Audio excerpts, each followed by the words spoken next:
శ్రీమాత్రే నమః. ఆత్మబంధువులారా, చాలామందికి సూర్య, చంద్ర గ్రహణ విషయాల్లో అనేక సందేహాలుంటాయి. గ్రహణ సమయంలో ఏం చేయాలి? ఎలా చేయాలి? దీని యొక్క దోషాలేమిటి? వాటి పరిహారాలేమిటి? అనేకంగా సందేహాలు కలుగుతుంటాయి. అయితే రాహువు, కేతువు ఈ 2 ఛాయాగ్రహాలు. అంటే నీడ మాత్రమే. నీడ ఆవరించినందువల్ల చంద్రుని కిరణాలు గాని, సూర్య కిరణాలు గాని భూమిపైని ఆ సమయంలో పడవు. దీన్ని గ్రహణం అంటారు. అయితే గ్రహణ సమయం అద్భుతమైన వైబ్రేషన్స్‌తో నిండి ఉంటదనమాట. అయితే ఆ వైబ్రేషన్ ఏంటి?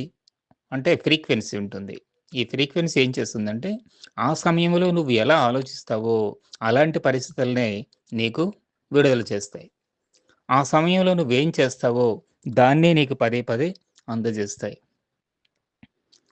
ఆ సమయంలో నీకు బ్యాడ్ థాట్స్ వస్తే బ్యాడ్ జరుగుతుంది. గుడ్ థాట్స్ వస్తే గుడ్ జరుగుతుంది. అలాగే దివ్య కర్మలు చేసుకుంటే అదే ధ్యానము, జపము, స్తోత్రము, సంకీర్తనము, దానము, సేవ ఇలాంటి దివ్య కర్మలు చేసుకుంటే అదే పదే పదే చేయగలుగుతావు. తద్వారా కోటి రెట్ల ఫలితాన్ని పొందగలుగుతావు. భౌతిక విషయానికి ఇది అంతగా వర్తించదు. కానీ ఆధ్యాత్మిక విషయానికి మాత్రం అక్షరాల నిజం. ఆ సమయంలో చేసిన జపం లేదా దానం అది కోటి రెట్ల ఫలితాన్నిస్తుంది. భౌతిక విషయాలైతే అలా జరగదు. అంటే ఆ సమయంలో నేను వ్యాపారం చేస్తాను. నాకు ₹1,00,00,000 లాభం వస్తదా? అని అడగవచ్చు మీరు హేతువాదంలో. అది జరగదు. ఆధ్యాత్మిక విషయంలో మాత్రం కోటి రెట్లు జరుగుతుంది. గనక ఆ సమయంలో జపము, ధ్యానము, స్తోత్రము, కీర్తనము, దానము, సేవను ఏదో చేస్తే దానికి కోటి రెట్ల ఫలితాన్ని మీరు పొందగలుగుతారు. అయితే అది అమూల్యమైన సమయం గనక అమూల్యమైన విషయాలను ఎంచుకోవాలి. శాశ్వతమైన విషయాలే ఎంచుకోవాలి.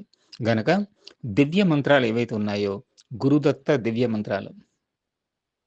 ఇదివరకు మన ఆశ్రమ సంబంధంగా ఎవరు శ్రీ విద్య వైపు రాలేదు. బాలా వరకు వచ్చున్నారు. చండీ నవాక్షరి వరకు వచ్చున్నారు. మృత సంజీవిని తెలుసుకున్నవారు అరుదుగా ఉన్నారు. అలాంటి దివ్య మంత్రాలను గనక ఆ సమయంలో అనుష్ఠానం చేస్తే అవి సిద్ధి కలిగి సఫలతను అందిస్తాయి. జీవితాంతం తపస్సు చేస్తే ఎంత ఫలమొస్తుందో గ్రహణ సమయంలో దీక్షగా, శ్రద్ధగా, భక్తి విశ్వాసాలతో చేస్తే అంతే ఫలితం వస్తుంది. కాబట్టి సూర్యగ్రహణం గాని, లేదా చంద్రగ్రహణం గాని ఎప్పుడు రానియండి.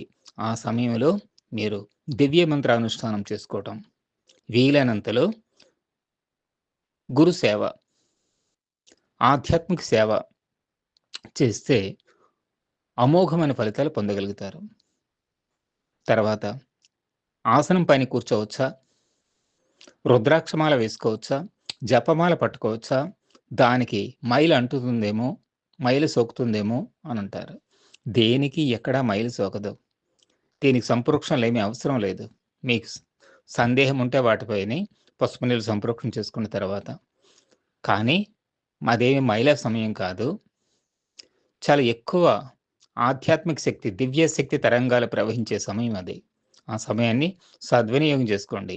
అనుమానాలతో మూల కూర్చోవద్దు. పరిపూర్ణ విశ్వాసంతో ముందుకు వెళ్ళండి. శ్రీమాత్రే నమః.